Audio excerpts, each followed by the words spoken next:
Si jo volia fer periodisme polític, o si no, periodisme cultural, literari, etc. Però és veritat que al marxar a viure a Xile, allà vaig entrar a treballar a una ràdio esportiva i a una tele esportiva. També és el més fàcil quan vas a fora, perquè és molt més fàcil estar al dia o de l'actualitat futbolística, perquè és més senzilla o perquè allà es parla molt del futbol europeu. Era com molt més senzill buscar a partir d'allà i allà vaig començar el món esportiu i d'allà vaig saltar aquí. Però no ha estat mai una decisió meditada. De fet, si em preguntessis quin tipus de periodisme vull fer o si sempre he somiat en fer periodisme esportiu, segurament et diria que no. Tot aquest auge ve de gent que surt rebotada, no? Que surt escaldada de veure les dinàmiques absolutament perverses que està agafant el futbol de primer nivell, dels que jo participo, evidentment, a nivell professional, però de gent que surt una mica escaldada d'aquí i ha vist que això pot ser un refugi, un altre tipus de futbol. Però ho és el Sant Andreu i l'Europa i ho és això, o sigui, ho és el Trem, ho són els xavals de 7-8 anys que venen aquí un 15 de gener a entrenar amb menys 4 graus o el 15 d'agost a 35 graus a l'ombra. Això per mi encara és l'essència del futbol o el primer equip del Trem, gent que jugui per amor al joc. Pues et diria que hauria de ser sobre esport, perquè al final és un tema molt menys important, on un pot trepitjar menys ulls de poll, no ens hi juguem res important amb el futbol.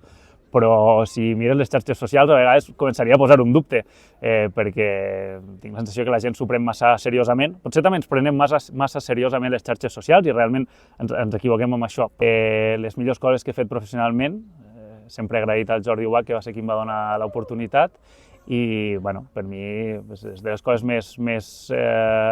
més motivants i més reptadores que he fet, perquè sempre he tingut com aquesta voluntat de dedicar-me al periodisme i al periodisme polític, o sempre m'ha agradat estar vessant, i moderar un debat electoral, i més a la teva ciutat, que a més ho fa sempre especial, va ser de les coses que recordo amb més carinyo. Que en el periodisme de bufanda, els que van de cara, almenys van de cara. Tomàs Roncero, no? Per posar un nom, tothom sap que va amb la bufanda del Madrid i ell no se n'amague. N'hi ha d'altres que segurament responen a interessos força més ocults i no ho diuen d'aquesta manera, intenten fer passar la seva opinió per una espècie d'objectivitat que després no tenen.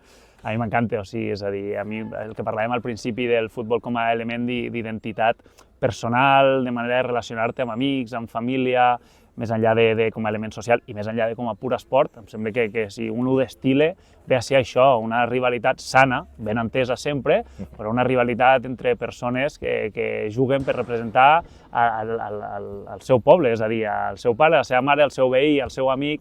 Això sempre ben entès, sempre de forma sana, em sembla la cosa, el destil·lat més pur i més bonic. Ens il·lusionem suficientment ràpid. O sigui, il·lusionar-se és una cosa tan bonica que sempre està bé, però el més ràpid possible. A més, és futbol. Què passa? No passa res si ens acabem desil·lusionant, no? Si un aficionat del Barça s'il·lusiona molt amb l'equip de Flick i després a final de temporada no ha guanyat cap títol, i què? No ha passat res, no li canviarà la seva vida, però en canvi tot aquell temps que hagi passat il·lusionat, doncs serà un temps benvingut. Per noms, Carles Puyol és Carles Puyol, és un dels millors defenses, no de la història del Pallars, que segurament sigui el millor, de la història del futbol, probablement. I si anem per noms, jo sentimentalment en el meu cor sempre tindrà un racó més gran que ningú, el Miqui, però perquè el coneixia, perquè havíem jugat junts patxangues quan ell ja jugava fora i venia, perquè per Quinta ens portàvem només 2 anys, xerràvem, perquè era un tipus sensacional i sentimentalment sempre em quedarem el Miqui.